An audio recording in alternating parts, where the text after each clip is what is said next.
Iya, silakan. Kalau kalau misal auditor terus dia ngaudit laporan keuangan ditemukan banyak kesalahan, berarti itu menunjukkan bahwa akuntannya ini nggak kompeten, Pak. Akuntan siapa? Akuntan perusahaan, akuntan siapa? Akuntannya, perusahaan. Oh, ya itu bukan urusannya auditor ya. Menilai kompeten atau tidak itu bukan urusannya perusahaan si auditor, tapi jadi pertimbangan mengaudit iya. Oke ya, itu boleh aja disimpulkan, oh banyak salahnya, berarti nggak bener ya, nggak pinter nih akuntannya, yes. Boleh-boleh aja, sah-sah aja. Itu sebagai pertimbangan aja. Tapi outputnya si auditor apa sih? Opini kan? Iya nggak? Iya. Nah, outputnya kan opini, tinggal kalau ada salah-salah itu, kan auditor mengusulkan untuk mengkoreksi. Ya, si auditor tuh kalau menemukan kesalahan, itu tidak langsung dilaporkan, nggak boleh seperti itu. Harus diusulkan ke manajemennya, ini ada yang salah loh, tolong dikoreksi, kan gitu. Ada yang salah loh, ini tolong dikoreksi. Nah, keputusan mengkoreksi atau tidak, itu kan keputusannya si manajemen kan. Laporan keuangannya dia, ya kan, suka-suka dia dong, mau dikoreksi atau enggak. Kalau mau dikoreksi, artinya kesalahan itu jadi nggak ada kan. Ya enggak? Iya. Kalau misalnya nggak dikoreksi, atau sebagian dikoreksi, berarti masih ada kesalahan dong. Ya enggak? Oh, iya, Pak. Tergantung, baru diukur salahnya itu material atau tidak. Gitu.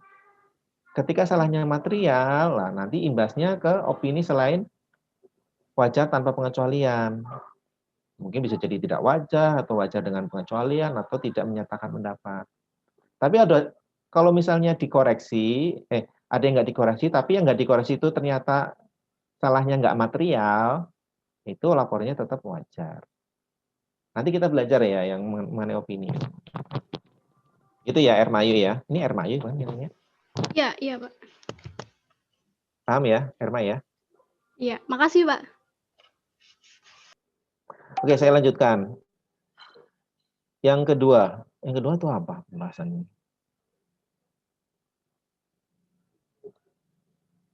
Yang kedua itu tipe auditor udah. Ini kan.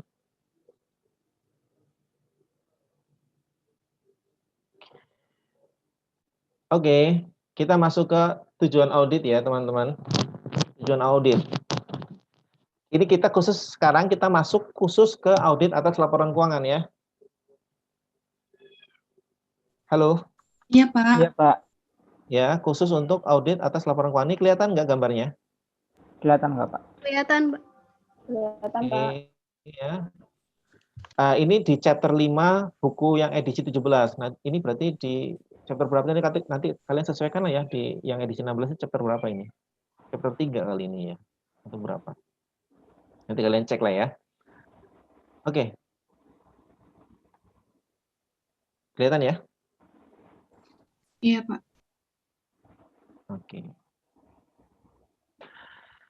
Nah, sekarang tujuan dari audit. Nah, tujuan secara global ya. Itu apa sih? Tujuan secara global itu apa sih? Tujuannya adalah ujung-ujungnya adalah memberikan opini. Oke, memberikan opini. Provide financial statement user with an opinion. Nah, opini nih. Tujuannya si auditor melakukan audit adalah memberikan opini. Apakah laporan keuangan itu disajikan secara wajar sesuai dengan standar akuntansi keuangan. Gampang kan ya? Gampang nggak nih? Cara capek mengaudit ujung-ujungnya hanya selembar atau 2 lembar kertas yang inti utamanya adalah opininya. Opininya mau seperti apa? Satu slide ini ada pertanyaan nggak?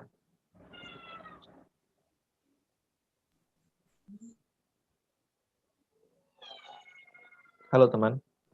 Belum, Pak. Dipahami ya, nanti opini seperti apa nanti kita bahas di terakhir. Oke ya, jadi tujuannya apa? Tujuannya sekali lagi? Memberikan opini. Memberikan Tujuannya opini. memberikan Menghasilkan opini. opini. Ya, apakah laporan keuangan itu sesuai dengan standar atau tidak? Apakah laporan keuangan itu disajikan secara wajar? Jadi gini ya, kata-katanya. Memberikan opini, ini kata kunci utamanya opini. Penjelasannya, apakah laporan keuangannya itu disajikan secara wajar? Wajar itu bukan berarti tanpa kesalahan. Wajar itu meskipun ada kesalahan tapi tidak material, itu tetap dikatakan wajar. Oke? Sesuai dengan kerangka pelaporan keuangan, sesuai dengan standar akuntansi keuangan lah, seperti itu ngomongnya. Oke ya, memberikan opini atas laporan keuangan, apakah laporan keuangan itu disajikan secara wajar sesuai dengan standar pelaporan keuangan. Oke ya, ditangkap ya. Ditangkap ya pesannya ya. Pesannya adalah di sini opini ya. Iya, Pak. Iya, Pak. Berikutnya. Oh, ini adalah mendelov audit objektif. Kita lewat aja nanti kita belajarnya ini. Ini nanti kita akan belajar di asersi. Kita lewatin aja. Terus kemudian manajemen responsibilities. Jadi tanggung jawabnya manajemen itu apa? Nah, itu. Tadi tujuan auditor apa? Memberikan opini kan, tujuan audit kan. Sekarang dari sisi kliennya, dari sisi manajemennya, mereka tanggung jawabnya apa gitu loh. Tanggung jawab mereka itu apa? Tanggung jawab mereka itu utamanya itu yang paling saya cetak tebal. Utamanya ini. Utamanya yang saya cetak tebal, merah tebal ini. Yaitu apa? Menyajikan laporan keuangan secara wajar. Sesuai dengan standar akuntansi keuangan. Ini adalah tanggung jawabnya dia. Tanggung jawabnya dia adalah menyajikan laporan keuangan secara wajar sesuai dengan financial reporting standard. Sesuai dengan standar pelaporan keuangan. Satu itu. Kemudian kedua, grade-nya di bawahnya membuat laporan keuangan adalah apa? Memaintain internal control-nya. Memaintain pengendalian intern yang memadai, yang cukup. Dua ini, yang 1 dan 3 mah ini bisa dikarang-karang lah, terserah kalian lah. Certifying the quarterly and annual financial statement ya, kalau misalnya dia bikin kuartalan, kalau enggak gimana. Intinya 2 ya. Intinya 2 ini. Di buku ada 4, tapi saya tekankan 2. Penekanan utama yang merah, tebal. Penekanan kedua adalah kontrolnya, internal control. Ada pertanyaan sampai sini?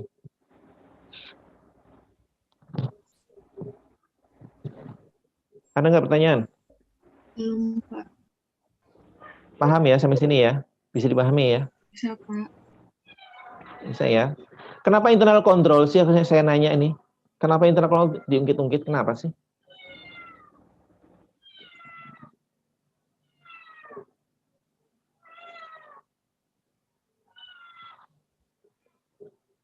Kenapa? Ada yang nanya? Ada yang tahu nggak? Kalau membuat laporan keuangan, isi oke lah, karena ini objek untuk audit. Membuat laporan keuangan secara wajar. Yang kedua, kok kenapa ada internal control di sini? Ada yang bisa bantu jawab? Menghindari fraud mungkin, Pak. Dari fraud. Karena gini ya, karena internal control itu adalah suatu komponen yang sangat berpengaruh signifikan terhadap informasi laporan keuangan. Iya nggak sih? Internal control itu adalah suatu sistem yang sangat berpengaruh terhadap penyusunan laporan keuangan. Kalau internal controlnya jelek, hancur, amburadul, kemungkinan besar laporan keuangannya juga amburadul. Banyak nggak benernya. Kalau internal controlnya jelek, mungkin errornya juga akan banyak, fraudnya juga akan banyak. Hasilnya kemana? Ke laporan keuangan. Laporan keuangannya juga pasti mengandung kesalahan, baik itu error ataupun fraud. Padahal laporan keuangan itu akan digunakan oleh external user dalam pengambilan keputusannya enggak? Cilin. Dipahami enggak teman-teman? Paham enggak? Paham, Pak. Paham, Pak. Paham, Pak. Paham ya? Oke. Berikutnya. Nah, ini.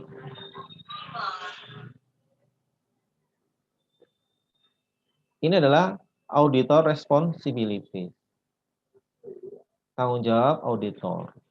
Tanggung jawab auditor itu secara yang utama itu juga sama dengan tujuan audit. Apa tujuan audit yang tadi?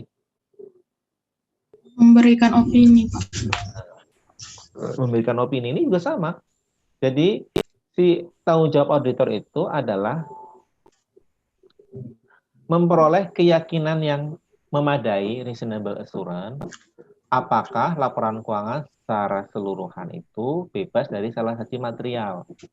Apakah yang disebabkan oleh fraud atau error. Oleh karenanya, auditor mendudukan opini. Mirip ya? Sama ya? Sama ini.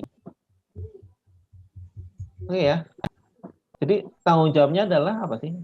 Kalau dikatakan tanggung jawabnya memberikan opini, oke lah. Tapi penjelasannya seperti tadi. Jadi memperoleh keyakinan yang memadai, ya kan? Jadi berdasarkan proses auditnya, prosedurnya itu tujuannya adalah untuk mendapatkan keyakinan yang memadai apakah laporan keuangan itu bebas dari salah saji material. Baik salah saji itu disebabkan oleh fraud ataupun error. Diekspresikan dalam bentuk apa? Opini. Ngerti nggak nih? Kalian jangan terpaku atau dibingungkan dengan kata-kata ini ya. Intinya itu meyakini bahwa laporan keuangan bebas dari salah satu material. Oke. Laporan keuangan meyakini bahwa laporan keuangan itu bebas dari salah satu material. Salah satu itu disebutkan dua, fraud dan error. Diekspresikan dalam bentuk apa? Opini. Udah selesai. Mengerti nggak teman-teman? Paham, Pak. Bisa Paham ya? dipahami, Pak. Bisa paham ya? Oke, saya nanya kalian sekarang. Oke. Auditor, tanggung jawab auditor itu apa? Meyakini bahwa laporan keuangan itu apa? Laporan keuangan itu apa belakangnya? Harus apa? Apakah laporan keuangan itu Wajar. wajar? Wajar itu artinya bebas dari salah satu material. Oke ya. Wajar itu sama dengan bebas dari salah satu material. Oke. Kalau aku ngomong kata-kata wajar itu artinya bebas dari salah satu material. Bukan dari salah satu mutlak ya, tapi salah satu yang material.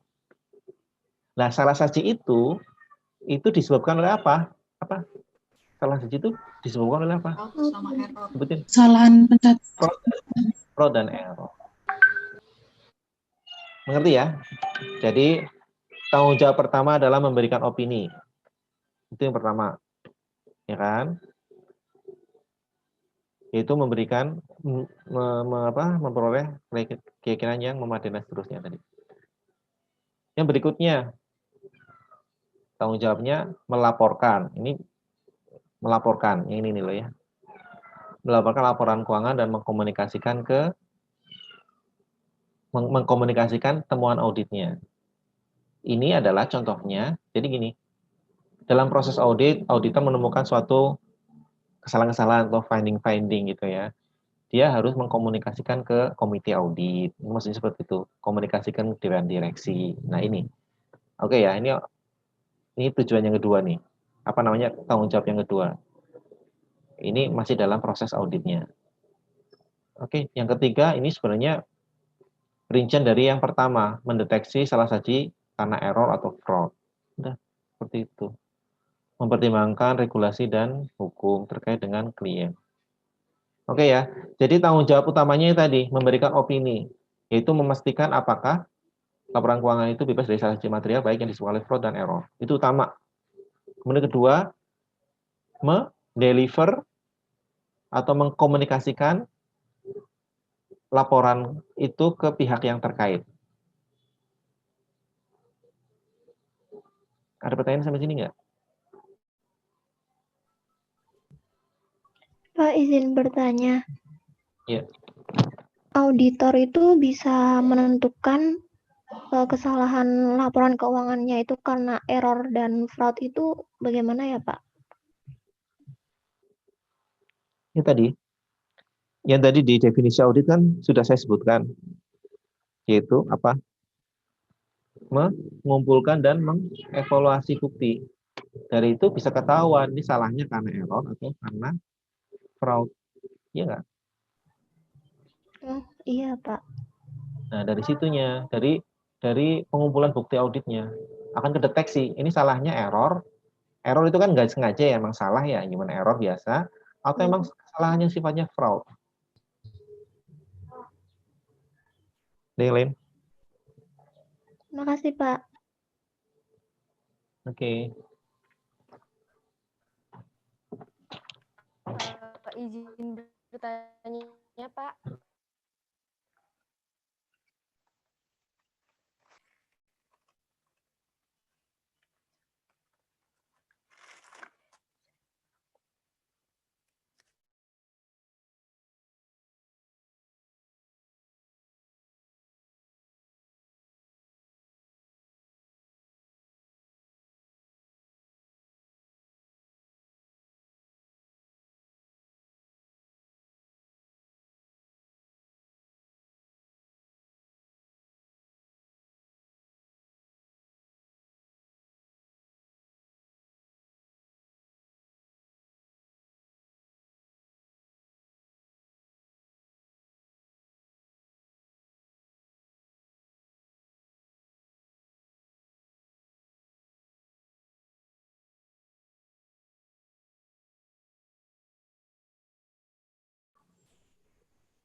Memperoleh keyakinan yang memadai apakah lab itu bebas dari kesalahan material atau enggak. Yang diekspresikan dalam bentuk Opini. ya, Opini. itu adalah tanggung jawab utamanya si auditor. Oke, yang terakhir kita bahas mengenai laporan auditor. Ini slide saya pakai slide saya sendiri ya. Kelihatan nggak? Kelihatan, Pak. Silakan, Pak. Oke. Sekarang kita masuk ke laporan auditor. Ya.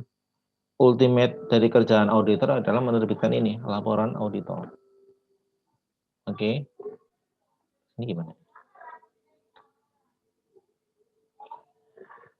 Oke ya. Jadi dari tadi kita ngomong opini gitu ya. Opini itu sesuai dengan standar audit ya, SA itu standar audit. Itu dibagi menjadi 2 secara garis besar. Ini kelihatan nggak? Oh, Kelihatan, Pak. Kelihatan, Pak. Oke. Dibagi jadi 2 secara garis besar. Yang pertama apa? Opini tanpa modifikasian. Yang kedua adalah opini modifikasian. Opini tanpa modifikasian ini diterbitkan ketika laporan keuangan itu sesuai dengan standar pelaporan keuangan dalam semua hal yang material. Artinya laporan keuangan itu bebas dari salah satu material sesuai dengan standar pelaporan keuangan. Oke ya. Ini adalah yang diharapkan oleh si laporan keuangan ini adalah clear, wajar. Oke ya, sesuai dengan standar laporan keuangan, standar pelaporan keuangan atau standar akuntansi keuangan. Ini adalah yang pertama, opini tanpa modifikasian. Yang kedua adalah opini modifikasian. Kapan diterbitkan opini modifikasian? Apabila terdapat salah saji material di laporan keuangan itu. Dan atau auditor itu tidak mendapatkan bukti audit yang cukup dan tepat. Oke ya, ada 2 jenis opini. Yang pertama apa? Tanpa modifikasian. Artinya laporan keuangan itu sesuai dengan standar laporan keuangan, sesuai dengan pelaporan keuangan, kerangka pelaporan keuangan. Yang kedua, modifikasian, terdapat laporan keuangan itu terdapat salah satu material dan auditor tidak mendapat bukti audit yang cukup dan tepat. Nah, saya mau kasih tahu nih ya. Tadi sempat di-raise, cuma saya mau menekankan lagi. Ketika auditor menemukan salah saji, oke, ketika menemukan salah saji, misalnya gini, laporan keuangan total asetnya adalah 1 miliar. Oke. 1 miliar. Setelah diaudit, ternyata auditor menemukan salah saji. Besarnya adalah 700 juta. Kira-kira menurut kalian itu material atau tidak? Material, Pak. Material, Ya, gitu kan. Uang saku kalian 1 juta. Dipotong sama orang tua kalian 700.000. Material nggak itu? Material. banget. material, Pak. Gawat ya, gitu ya. Iya, Pak. Gawat. Nah, itu ngomong materialitas secara umum lah ya. Itu gambarnya seperti itu. Artinya dengan adanya itu kalian kan berarti ada pengambilan keputusan yang terpengaruh ya kan. Biasanya makan sampai sebulan sampai berapa? Sampai 600.000 karena jatahnya 300.000 berarti dikurang-kurangin gitu kan ya. Iya, Iya Pak. kan? Iya, Nah, Pak. artinya material lah ya. Iya, Pak. Oke, ini material. Oke. Nah, sekarang yang tadi auditor itu menemukan salah saji 700 padahal total asetnya adalah 1.000. Ini material nih. Kemudian habis itu kan nanti kan ada opini ujung-ujungnya. Nah, pertanyaan saya, ini masuk ke opini tanpa modifikasian atau opini dengan modifikasian?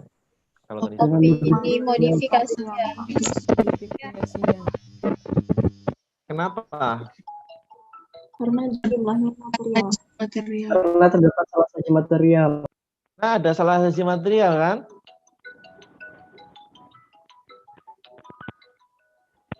Sorry, sebentar. Halo? Opini apa?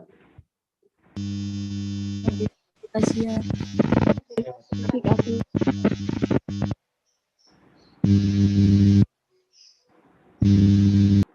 Suara apa ya? Opini modifikasian. Langsung kasih opini modifikasian gitu kalau ketemu salah saji seperti itu. Pertanyaan kedua. Langsung dikasih opini modifikasian enggak? Atau ada syaratnya?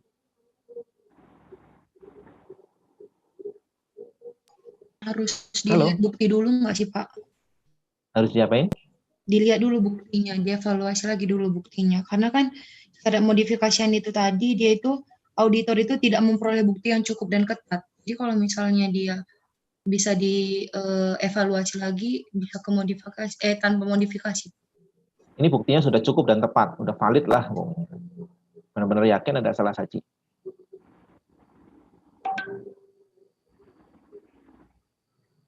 Sudah yakin buktinya sudah dapat diandalkan kalau ini salah saji, apakah langsung diterbitkan opini modifikasian atau ada mungkin nggak masuk ke opini tanpa modifikasian? Mungkin ada, Pak, jika opini tadi belum diterbitkan, tapi itu dulu, Pak, dikasih Ya, ke baik. manajemen, Terus? dilihat apakah manajemen mau meralat atau merevisi itu, Pak. Iya, betul. Ada temuan salah saji material itu tidak serta-merta opininya modifikasian. Tapi bisa jadi ke opini tanpa modifikasian. Dengan syarat. Nah, dengan syarat, kan tadi temuan itu disampaikan dulu ke manajemen. Ya kan? Ini ada temuan segini. Mau dikoreksi atau tidak? Kan gitu. Oh, tidak mau, Pak. Ya sudah, kalau tidak mau, aku opininya modifikasian lah. Ini laporan-laporan kamu, terserah kamu. Laporannya sesuai dengan harapan kamu, sesuai misalnya pendapatannya tetap menjadi, atau enggak, total asetnya tetap menjadi 1 miliar. Harusnya berapa? 300 miliar kan? 300 juta kan? Karena ada salah saji 700. Kalau kamu tetap 1 miliar, terserah kamu, ini laporan kamu. Cuma nanti opini saya modifikasian dong. Nah, gitu kan. Padahal bank atau mungkin external user lainnya melihatnya opini juga. Oh, opininya modifikasian, berarti dalamnya nggak bener dong. Apa mau percaya? Kan gitu konsekuensinya. Ini kalau perusahaan menolak untuk mengkoreksi. Tapi kalau seandainya perusahaan mengkoreksi semuanya, misalnya semuanya, artinya laporan keuangan jadi tidak ada salah saji. Tapi efeknya apa? Yang awalnya jadi 1.000 menjadi 300. Tapi wajar. Nah, kalau wajar apa? Opininya, opini tanpa modifikasian. Pahami, teman-teman? Pak, izin bertanya, Pak. Ya. Bapak bilang tadi kan kalau misalnya auditor itu misalnya menemukan kesalahan, baru kan disuruh manajemen untuk mengoreksi. Itu Ya. berarti Saya pernah dengar gini kan Pak, jadi misalnya auditor itu udah ngoreksi tuh Pak, itu kan ada tanggal ngoreksinya Pak, terus ketika sudah memberikan ke manajemen, nanti kan manajemen mengkoreksi lagi, berarti nanti udah berbeda tanggal dong Pak, tanggal pengkoreksian, atau bagaimana ya Pak itu? Jadi Ya satu kan, tanggal doang atau gimana Pak? Kan itu jadi bisa jadi gini, 2 tanggal gitu. nah, jadi gini, itu ketika proses kan laporan belum terbit kan? Laporannya kan belum terbit kan? Gini, audit atas laporan keuangan 31 Desember 2007 misal ya. 31 Desember 2007. Audit dilakukan kapan? Februari 2008 misalnya. Ya kan? Ya Pak. Laporan keuangan 2007 itu belum rilis kan? Mm-mm. Sudah rilis atau belum? Belum, orang auditnya belum selesai. Maksudnya auditnya belum rilis. Belum kan? Nah, ketika dalam proses auditnya auditor itu menemukan kesalahan dan kemudian menyampaikan ke auditor untuk dikoreksi, ke manajemen untuk dikoreksi, tergantung manajemennya. Kalau seandainya mau dikoreksi, dikoreksi. Hasil akhirnya yang hasil koreksinya itu kan tanggalnya pertanggal berapa? Aku nanya laporan keuangannya. Jadinya pertanggal Februari 2008 atau tetap tanggal 31 Desember 2007? Kalau udah dimodifikasi berarti udah ke Februarinya dong Pak? Atau bagaimana Pak? Itu kan pekerjaannya. Pekerjaan auditnya mungkin di 2008. Februari atau Januari kan gitu kan. Ketahuannya di bulan Februari. Tapi opini belum terbit kan. Nah, itu adalah mengkoreksi laporan keuangan per tanggal 31 Desember 2007. Dipahami nggak? Bukan laporan keuangan per tanggal Februari 2008. Bukan sama sekali. Ini adalah kita ngomong laporan keuangan per tanggal 31 Desember 2007. Jadi nanti terbitnya adalah laporan auditor atas laporan keuangan perusahaan XYZ per tanggal 31 Desember 2007. Tanggal auditnya mungkin Maret 2008. Tanggal auditnya, tanggal penandatangannya. Tapi objeknya laporan keuangannya adalah laporan keuangan per tanggal 31 Desember 2007. Dipahami tidak? Baik Pak. Mengerti nggak nih maksudnya? Jadi mau koreksi di bulan Januari atau Februari, ya mau kerso aja. Nanti hasil akhirnya adalah laporan keuangan per 31 Desember 2007. Oke. Dipahami ya? Ini adalah objeknya per tanggal 31 Desember 2007. Laporan keuangannya. Oke ya? Mengerti ya tadi ya? Jadi dilihat dulu mau dikoreksi atau tidak. Ini kasus yang pertama. Mau dikoreksi atau tidak? Kalau mau dikoreksi, terbitkan sesuai dengan salah satunya ditemukan. Kalau dikoreksi semuanya ya berarti tanpa modifikasi. Tapi kalau dikoreksi sebagian tergantung. Yang nggak dikoreksi tetap material atau tidak. Misalnya tadi transaksi 700 miliar yang dikoreksi cuma 300. Artinya ada salah siji berapa sisanya? Halo? 400, Pak. 400, Pak. Ya, 400 ini belum dikoreksi kan? Ada salah siji sebesar 400 yang tidak dikoreksi. Tinggal auditor melihat 400 itu material atau tidak dari angka 1000. Itu aja. Material enggak kira-kira? Material, Pak. Nah, kalau material, kalau auditor menganggapnya material berarti masuk ke opini modifikasian. Meskipun sudah dikoreksi sebagian. Dipahami ya? Iya, Pak. Paham ya? Konsepnya ya? Paham, Pak. Paham, Pak. Oke, sekarang apa aja ini bentuk opininya? Oke, ini bentuk opini modifikasian. Tadi opini yang tanpa modifikasian jelas, tidak ada salah siji material. Sesuai dengan laporan keuangan, sesuai dengan standar akuntansi keuangan gitu kan. Yang tadi opini tanpa modifikasian. Sekarang opini dengan modifikasian.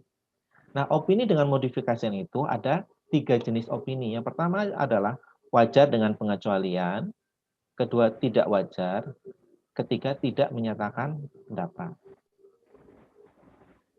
Jadi total opini ada berapa? Total opini? Ada 4. Ada 4, Pak. Ada 4. Ya. Opini tanpa modifikasian 1, kemudian opini dengan pengecualian, opini tidak wajar, dan opini tidak menyatakan pendapat. 4. Oke. Nah, ketika kalian baca buku Aren itu ada 5. Perhatikan. Ada 5. Ya. Udah baca ya? Sekilas, Pak. Oke, yang satu yang beda adalah, menurut Aren adalah opini tanpa modifikasian dengan paragraf penjelas atau paragraf penekanan suatu hal. Pahami ya? Nah, itu bedanya di situ. Antara standar internasional dengan standarnya Amerika yang di Aren. Nah, kita ngikut yang disajikan saya di sini, oke? Jadi kalian ketika baca Aren jangan bingung. Aren itu versinya Amerika, ini versinya kita. Ini beda di sini. Oke. Ngerti ya? Saya lanjutkan ya. Jadi gini. Nah, ini ada sebenarnya di sini atas ini adalah dampaknya. Faktor penyebabnya adalah terdapat salah satu material atau tidak memperoleh bukti audit. Dampaknya material namun tidak pervasif, material dan pervasif. Oke ya. Kasus pertama yang tadi. Ada salah satu material, ini setelah dikoreksi ya, teman-teman. Halo, teman. Iya, Pak. Ini maksudnya salah satu material setelah dikoreksi ya. Setelah dikoreksi tetap ada salah satu material. Dilihat dampaknya. Material tidak pervasif atau material pervasif. Kalau ternyata dia tidak pervasif,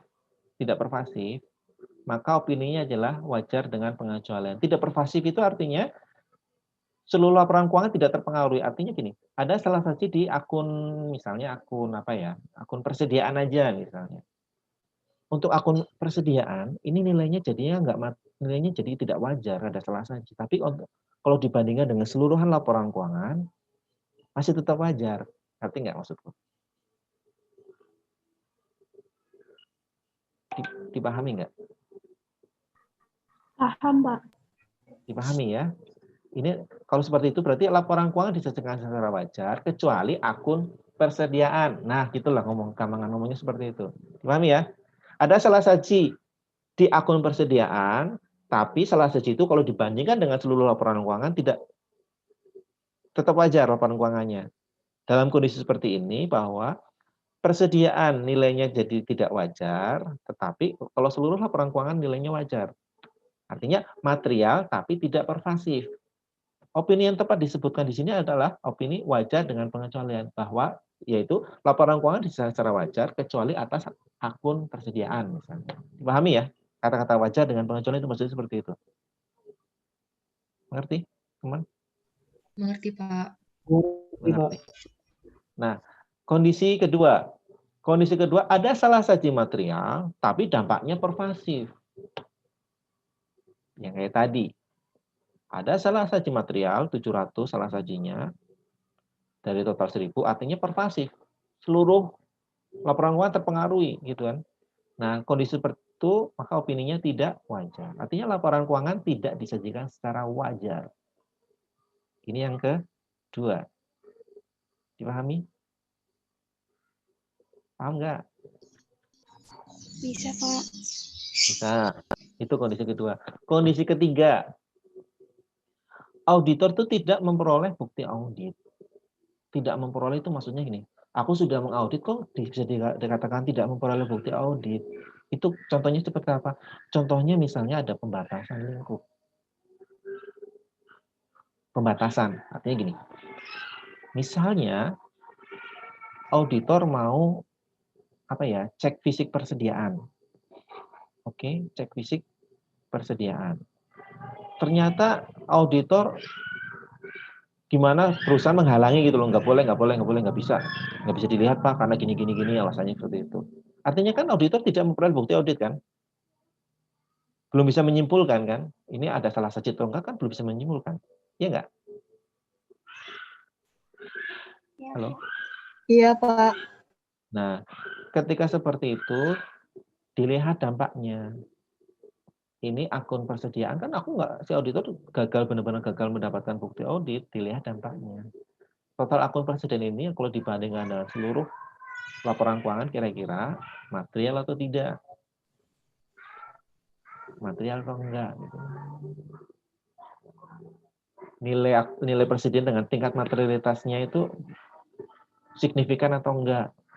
Kalau dia signifikan, material artinya wajar, pendapatannya apa? Opininya apa? Wajar dengan pengecualian. Jadi laporan keuangan tetap dijadikan wajar kecuali akun persediaan. Karena apa? Auditor gagal memperoleh bukti audit terkait akun persediaan. Dipahami? Paham nggak, Bisa. teman-teman? Bisa ya. Atau kondisi lain misalnya auditor gagal, auditor sudah melakukan prosedur audit tapi nggak bisa juga. Akhirnya auditor kualifikasi itu akun itu. Misalnya ya, misalnya. Tapi seharusnya tetap bisa. Cuma auditor nggak bisa, misalnya gini. Auditor mau mengecek aktiva tetap. Ini perusahaan kapal misalnya. Ternyata aktiva tetap itu, kapalnya itu sedang berlayar semua gitu loh. Ngerti nggak? Sedang berlayar semua. Ada kondisi ekstrim, benar-benar auditor tidak bisa mendeteksi atau gagal memperoleh bukti audit, ini benar-benar ada kapal atau tidak. Benar-benar nggak bisa memutuskan gitu loh. Nah, artinya kan berarti auditor gagal memperoleh bukti audit kan. Tidak dibatasi, cuman auditor secara prosedur juga nggak bisa memutuskan, nggak bisa memberi kesimpulan ini kapal ini ada atau tidak misalnya. Ujung-ujungnya dia tetap tidak memperoleh bukti audit. Nah, dilihat material atau pervasif atau tidak.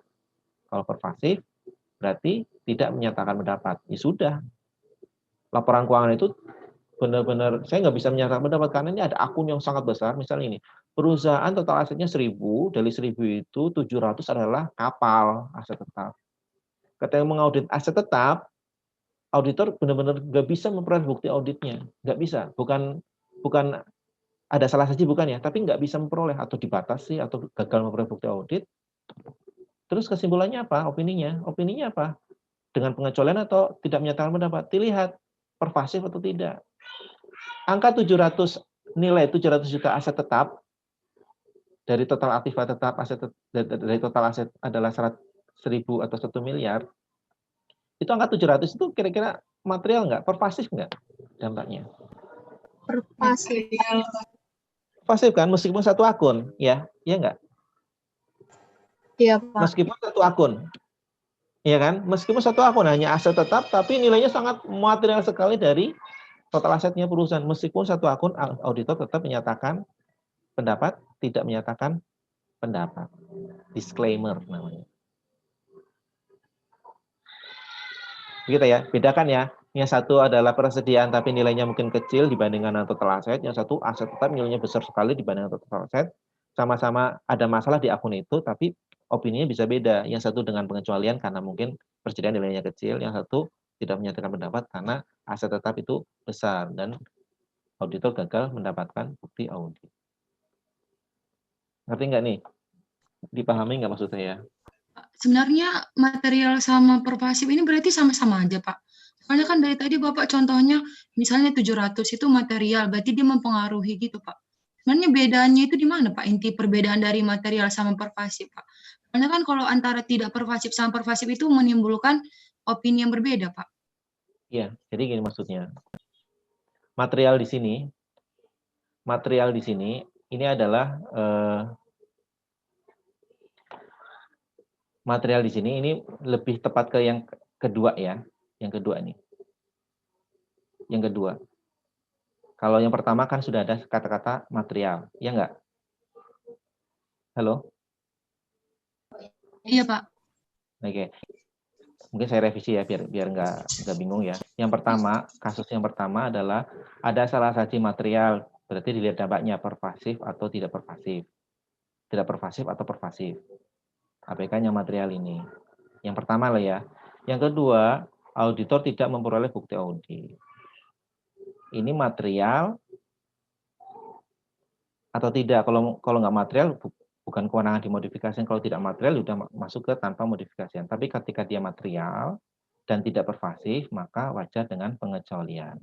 Tapi kalau dia material dan pervasif, maka masuk ke tidak menyatakan pendapat. Dipahami nggak?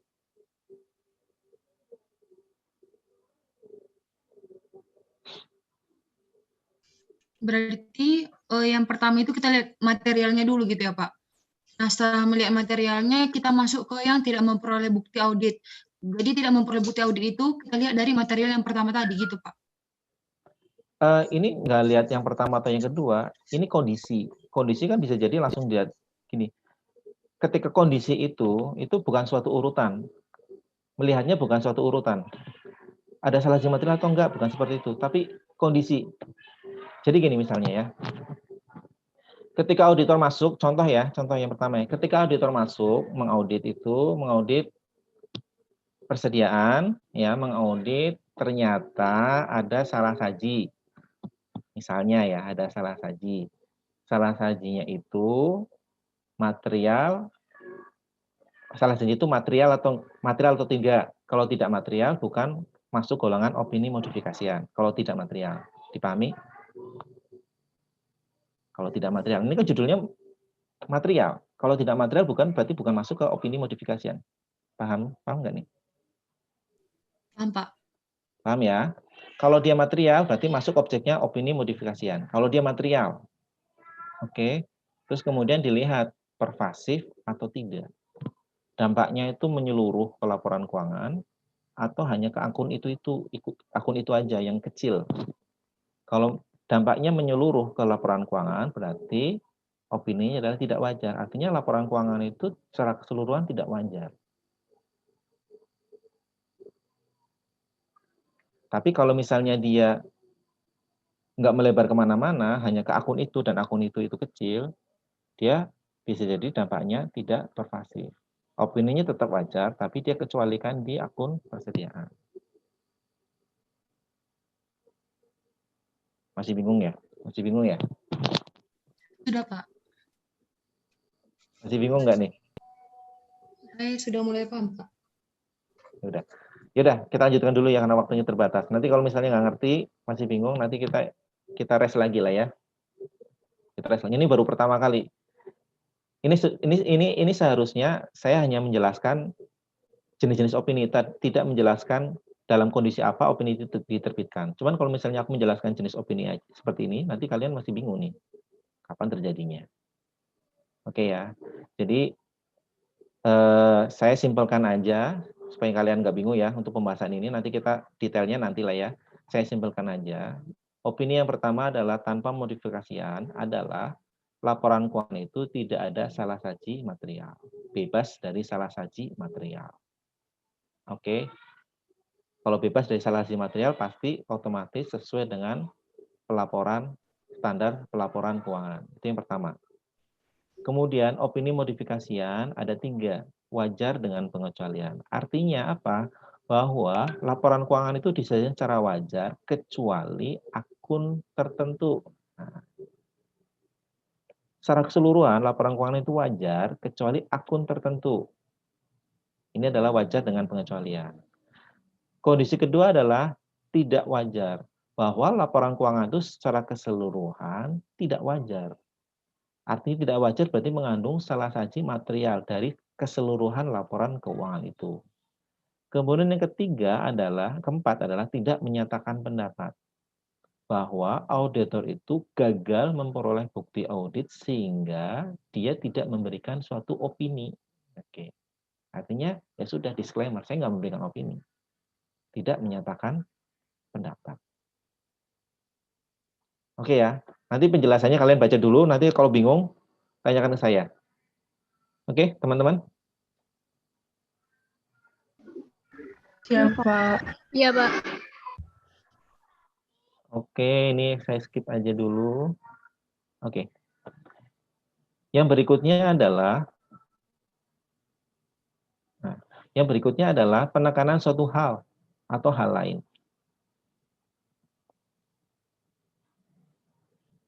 Penekanan suatu hal atau hal lain itu ada 2 ya. Yang pertama suatu hal dan yang kedua hal lain. Kalian perlu ditekankan ini.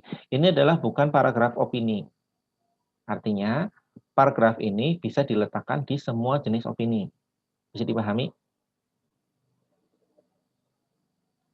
Halo teman. Bisa, Pak. Oke ya, paragraf ini bisa diletakkan ke semua opini.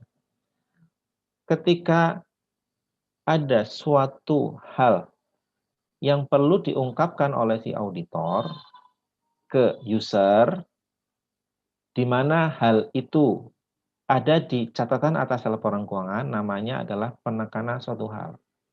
Oke, penekanan suatu hal ini adalah diungkapkan oleh auditor dalam suatu paragraf yang muatannya sebenarnya sudah disajikan atau diungkapkan di catatan atas laporan keuangan atau catatan ini kurang catatan ini sudah diungkap pada catatan atas laporan keuangan. Cuman di-raise lagi di paragraf laporan auditor. Yang kedua adalah hal lain. Hal lain itu adalah ada suatu informasi yang perlu auditor ungkapkan dalam laporan auditnya, yang informasi itu tidak ada di laporan keuangan. Dipahami nggak bedanya? Yang pertama, penekanan suatu hal itu sudah ada informasinya loh di catatan atas laporan keuangan, cuman auditor raise lagi di laporan audit. Karena menurut auditor ini penting diketahui oleh si user. Tapi kalau paragraf hal lain, emang tidak ada dalam laporan keuangan, baik di notes ataupun di laporan keuangannya. Tapi auditor ini menurut auditor penting untuk diungkapkan. Contohnya apa? Contohnya, auditor tahun sebelumnya adalah KAP lain. Di laporan keuangan ataupun di notes-nya nggak ada informasi itu. Makanya auditor bisa menambahkan suatu paragraf menyatakan bahwa audit laporan keuangan tahun sebelumnya diaudit oleh auditor lain. Misalnya untuk paragraf hal lain. Dipahami nggak nih teman-teman? Paham, Pak. Paham ya? Dipahami ya? Terus kemudian, oh ini adalah komposisi laporan auditor itu ya. Jadi ada judulnya itu harus ada kata-kata laporan auditor independen.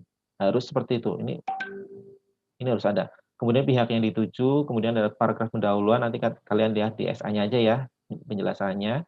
Kemudian adalah tanggung jawab manajemen. Nah, yang tadi saya sebutkan, tanggung jawab manajemen disebutkan di sini. Apa tanggung jawab manajemen yang tadi? Menyajikan laporan keuangan secara wajib. Satu lagi.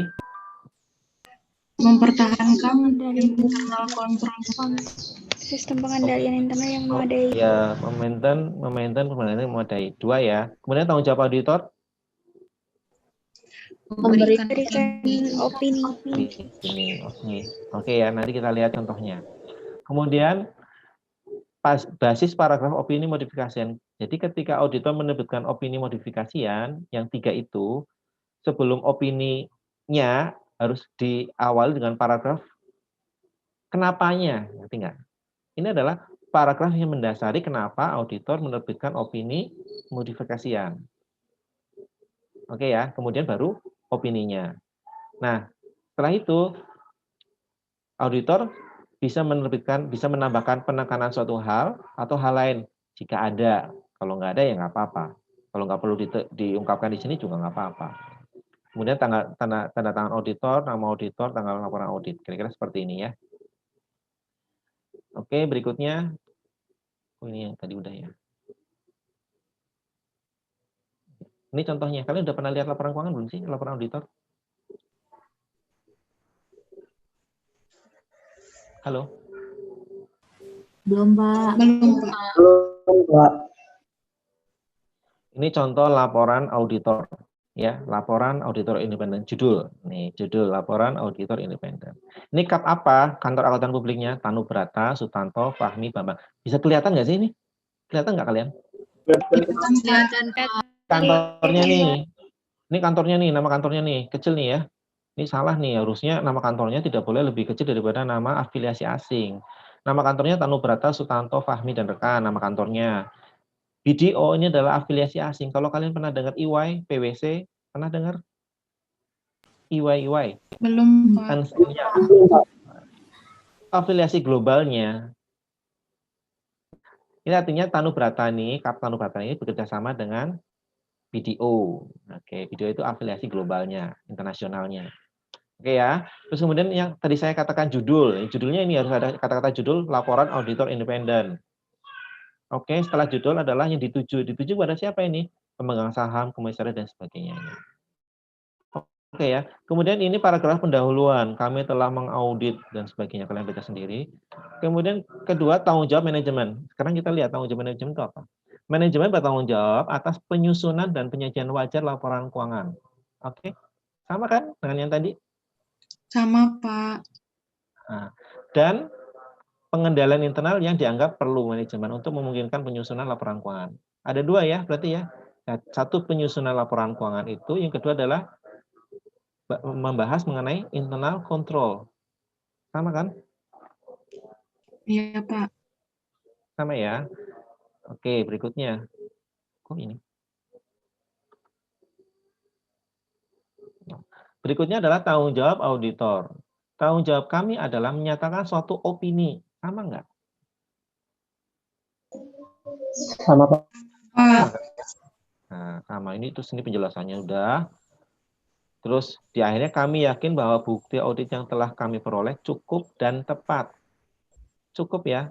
Artinya tadi ya persyaratan kalian kalau ingat tadi syarat kondisi tidak memperoleh bukti audit gitu misalnya, yang modifikasian. Kalau ini kan cukup dan tepat, telah memperoleh bukti audit yang cukup dan tepat. Artinya seperti apa ini? Memperoleh bukti opini. Ya, artinya bukti dan buktinya itu telah diperoleh dan cukup memadai untuk menyatakan pendapat. Oke ya.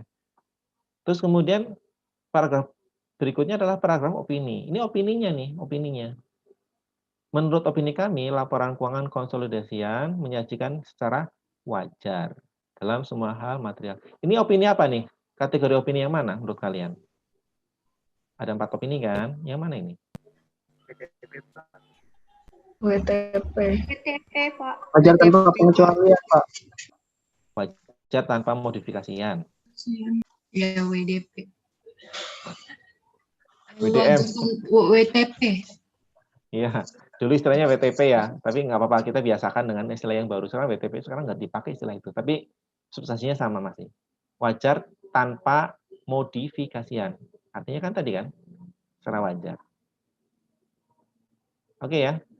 Nah kemudian yang paragraf penekanan suatu hal. Suatu hal itu suatu kondisi yang menurut auditor perlu disampaikan oleh auditor dalam laporan auditornya di sini, di mana kondisi itu sebenarnya sudah ada di notes to financial statement, sudah ada di laporan atau sudah ada di catatan atas laporan keuangan. Oke ya, contohnya gini, seperti yang diungkapkan dalam catatan 40. Nah, oke ya.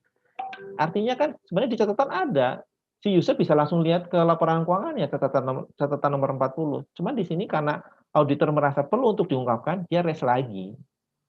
Diungkapkan di sini lagi, ditekankan lagi maksudnya. Ngerti nggak? Ngerti, Pak. Paham ya? Inilah penekanan suatu. Kalau hal lain tadi apa? Masih ingat nggak tadi? Hal lain itu apa maksudnya? Yang Yang tidak sebelumnya.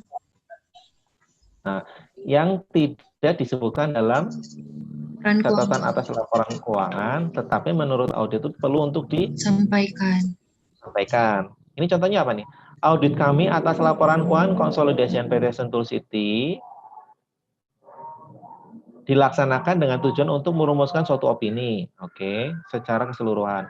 Informasi keuangan PT Sentul City terlampir, entitas induk terlampir, yang terdiri dari laporan keuangan posisi keuangan 31 Desember. Ntar dulu, panjang banget.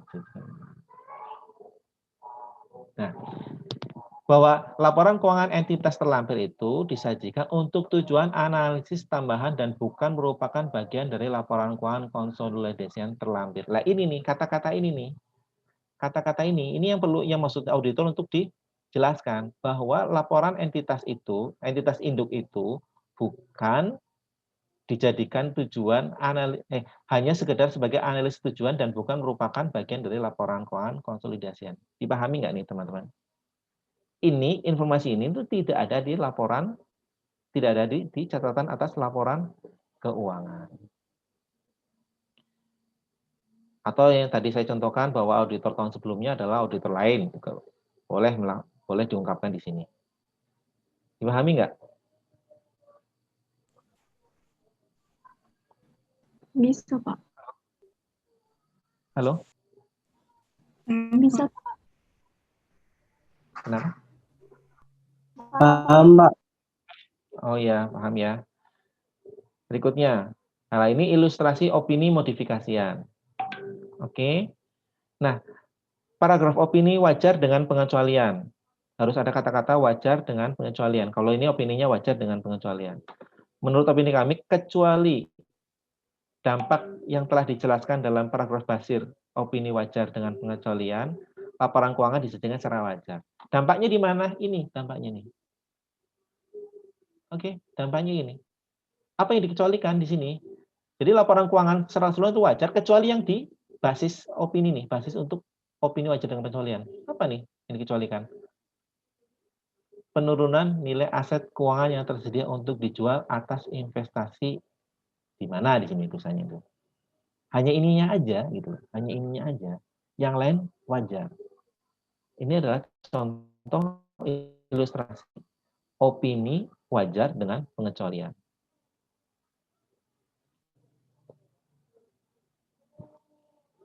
Oke, paham ya? Dipahami nggak ini? Halo? Paham, Pak. Paham, Pak. Paham ya? Terus kemudian, ini terus nih.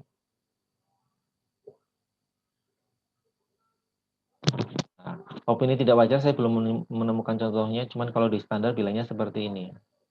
Oke.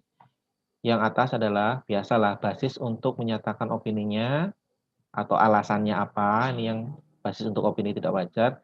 Yang bawahnya adalah opininya apa. Opininya ini, menurut opini kami, karena signifikansi dari hal yang dijelaskan dalam paragraf basis yang di atas ini, laporan keuangan konsolidasi yang terlampir tidak menyajikan secara wajar dalam semua hal yang material. Oke. Oke ya. Katanya apa nih?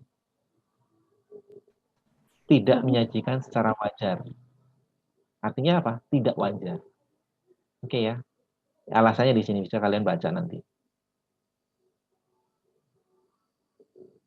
Contohnya di sini kasusnya apa? Perusahaan tidak mengkonsolidasikan laporan keuangan anaknya. Padahal anaknya mungkin dia komposisinya besar, tapi dia nggak konsol. Berarti kan ini material sekali kan?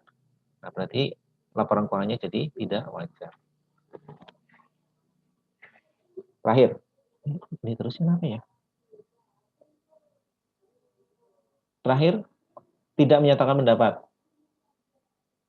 Oke, basisnya seperti ini, seperti biasa. Oke, opininya karena signifikansi yang dijelaskan dalam paragraf di atas, kami tidak memperoleh bukti audit yang cukup. Yang tadi, tidak memperoleh bukti audit yang cukup untuk memberikan basis dalam pemberian opini. Karena itu kami tidak menyatakan suatu opini atas laporan keuangan. Gitu.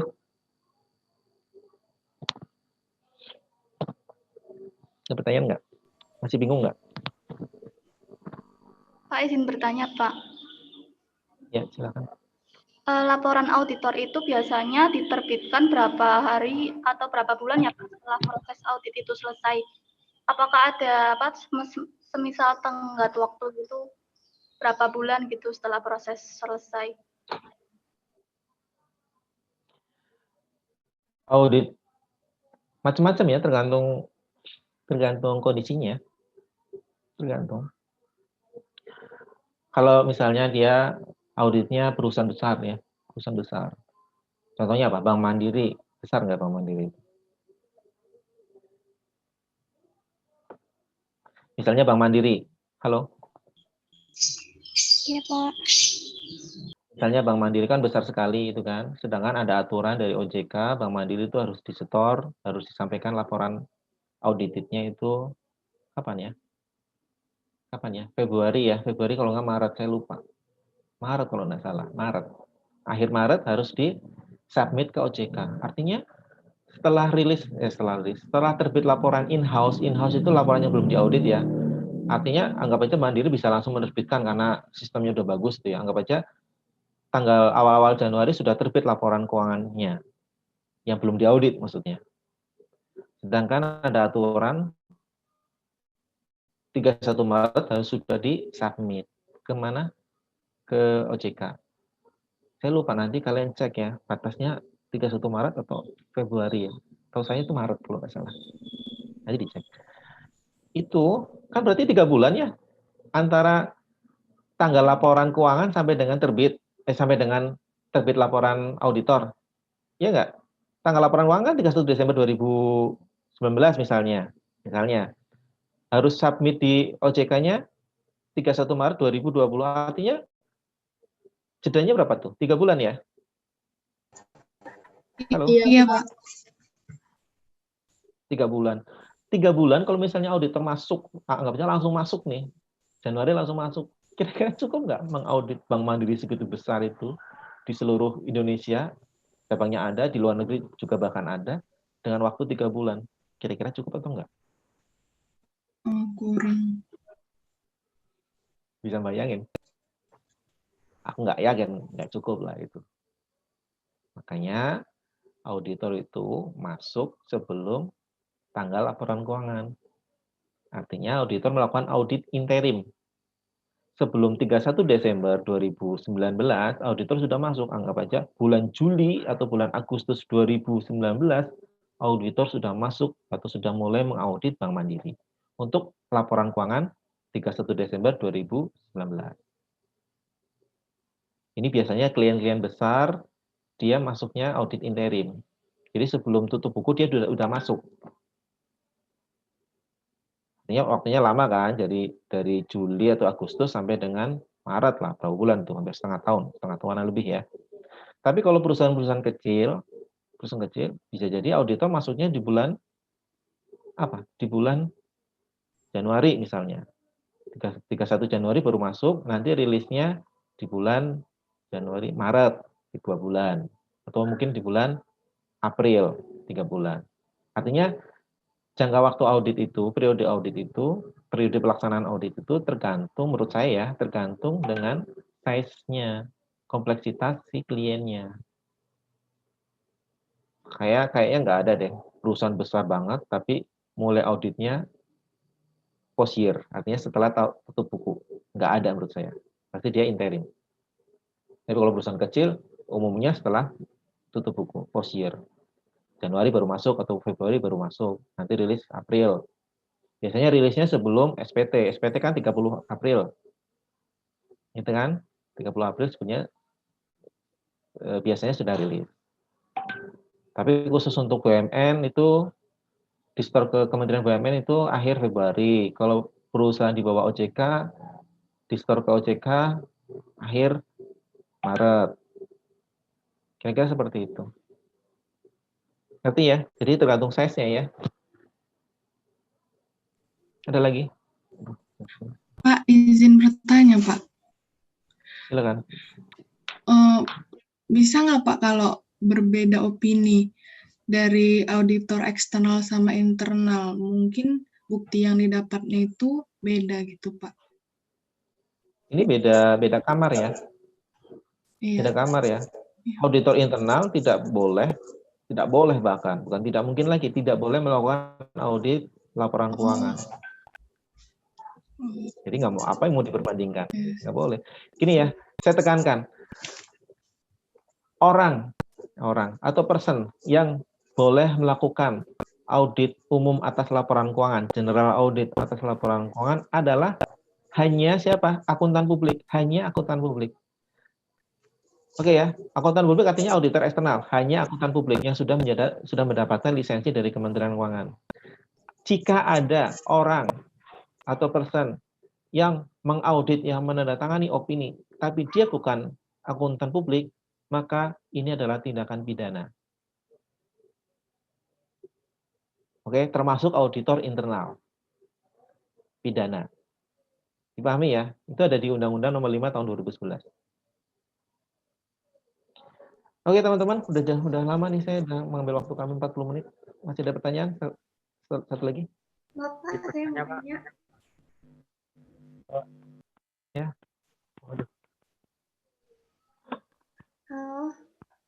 Ya. Pak, saya izin nanya. Jadi kemarin kan saya baca buku Arens kan, Pak. Terus di sumber yang saya baca itu ada opini WTP DPP yang wajar tanpa pengecualian dengan paragraf penjelasan itu kan, Pak. Terus, Ya, terus? Disebutkan di situ opini tersebut itu bisa dipakai gitu Pak, masih bisa dipakai ketika ada ketidakkonsistenan penerapan prinsip akuntansi di perusahaan tersebut. Jadi saya pengen mastiin aja Pak, soalnya saya agak bingung kan. Opini apa tadi? WTPDPP Pak. Apa sih? Jangan disingkat, jangan disingkat. Wajar tanpa pengecualian dengan paragraf penjelasan. Oh, ya. Yang Terus? paragraf tambahan tadi Pak. Nah terus saya ingin mastiin aja, soalnya agak bingung kan Pak. Jadi ketidakkonsistenan di sini tuh bisa cuman diangkat jadi temuan aja Pak pas di audit itu. Maksudnya ya udah ada ketidakkonsistenan penerapan prinsip akuntansi gitu. Jadi dia nggak material gitu Pak, makanya bisa jadi masih WTP gitu. Padahal, jadi gini. ya. Oke. Jadi gini, prinsipnya gini ya. Prinsipnya kalau di AREN itu ada 4 opini. Prinsipnya ya sama dengan yang ini yang tadi saya sampaikan. Prinsipnya ada 4. Jadi WTP, WDP, disclaimer sama adverse.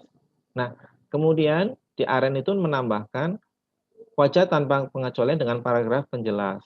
Tadi kamu menyebutkan contoh kasusnya adalah terdapat ketidakkonsistenan penerapan prinsip akuntansi, kan gitu ya.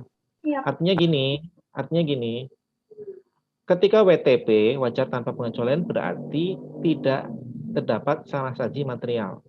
Paham ya? Tidak terdapat salah saji material. Ketidakkonsistenan penerapan prinsip itu kan sebenarnya diatur dalam SAK, dalam PSAK 25, ya kan? Artinya ketika ada perubahan prinsip, nanti pasti ada impact-nya dalam laporan keuangan. Nah, ketika ternyata kok laporan auditornya ternyata WTP, berarti tidak material. Impact-nya itu tidak material. Cuman auditor perlu menjelaskan bahwa di perusahaannya itu, di kliennya itu ada ketidakkonsistenan, gitu loh. Prinsip. Terus kemudian karena ini AREN mengkategorikannya ke dalam apa? Ke dalam wajar tanpa pengecualian dengan paragraf penjelas. Tetap tidak material, cuman dijelaskan lagi sama si auditor bahwa ada kondisi apa tadi? Ketidakkonsistenan penerapan prinsip. Nah, sekarang bagaimana kaitannya dengan yang di ini, di mana di yang barusan saya sampaikan? Kan saya sampaikan nggak menyatakan ada pendapat atau opini wajar tanpa pengecualian dengan paragraf penjelas, kan nggak ada. Iya. Nggak ada kan? Nggak ada kan? Nah, ya sudah, kalau nggak ada, kalau ini di Indonesia, kata-kata paragraf dengan paragraf penjelas itu sudah nggak ada lagi. Cuman nanti bisa, kalau dia tidak material, artinya kan tetap WTP. Cuman kalau auditor perlu menyampaikan informasi ini ke mana? Ke user, maka auditor bisa menempatkannya di mana? Dari apa? Dalam bentuk paragraf apa? Penekanan suatu hal. Kalau prinsip kan pasti kan di catatan laporan keuangan kan ada kan misalnya. Tinggal di quote lagi. Begitu ya. Jadi bedanya gitu loh ya. Sekali lagi bedanya kalau di AREN itu dia langsung menamakan wajar tanpa pengecualian dengan paragraf penjelas, tapi kalau di convert dengan yang standar yang sekarang ini kita pakai, mungkin pendapatnya tetap wajar tanpa pengecualian karena sama-sama tidak material kan pengaruhnya kan. Tetapi mungkin auditor bisa menambahkan informasi ini di paragraf penekanan suatu hal yang tadi saya sampaikan. Karena kalau mengenai prinsip akuntansi biasanya sudah diinformasikan di catatan laporan keuangan. Gitu. Bisa dipahami nggak? Paham, Pak. Paham. Makasih ya, Pak. Oke.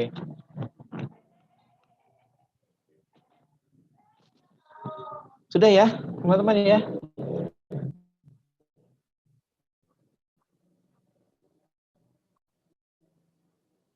Halo?